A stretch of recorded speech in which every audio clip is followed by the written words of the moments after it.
We're all sons and daughters, and we're from Nashville, Tennessee.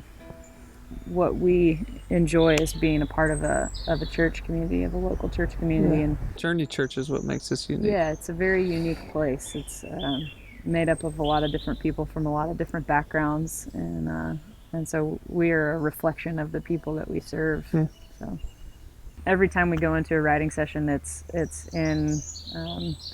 in the headspace of where is our community, and what are we learning and walking through, and how can we put those things into song and expression. When you're in relationship with people and you start to hear stories of lives that are being affected by good and bad, like it does nothing but inspire you to try to find words for those. Not necessarily trying to fix a problem or even, it's definitely not trying to fix it, just trying to be a part of the story of it. We tend to look at scripture and liturgies, and we are always drawn back to truth and what did God say about these things. And so we may be going through a season in our church where we need to sing about freedom, and so we go to the scriptures and we say, okay, what did God say about freedom, and how do we sing that, and never in a new way, because I mean, who are we to create something new?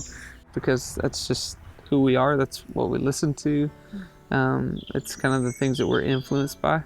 So musically we're drawn more to those type of things, but heart-wise our heart's drawn towards the church as well. So our natural tendencies is to try to create songs that our church is able to connect with and they're able to sing along with, but at the same time artistically creating things that we find that are beautiful. What we do is not necessarily what another church might do. What we do is worked for our church, and we try to encourage people in their own things, which in turn pours out into the greater church.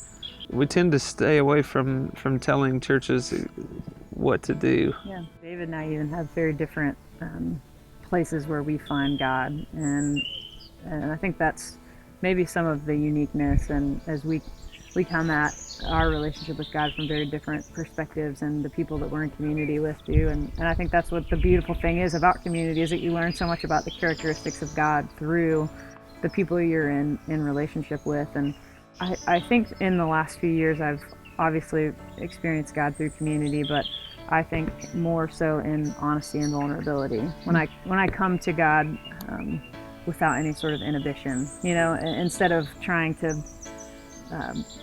be good at life and pretend like I've got something together, I get to come to God in my truest form, and He gets to be God and I get to be His child. We answer a lot of our questions with relationship, and I know that seems like a cop-out, but the more you know people and the more you allow yourself to dive into relationship with people and be known, I think the more God's allowed to move. And, It's all relationships and stuff to us. Like all these songs pour out, whether it's us writing with each other or even writing by ourselves, it all starts with a conversation piece. And I think there's so many times that it's not that. We tend to stray away from other people because we feel like this is something that we hold so dearly. And I guess maybe the thing is to hold more loosely to what we have.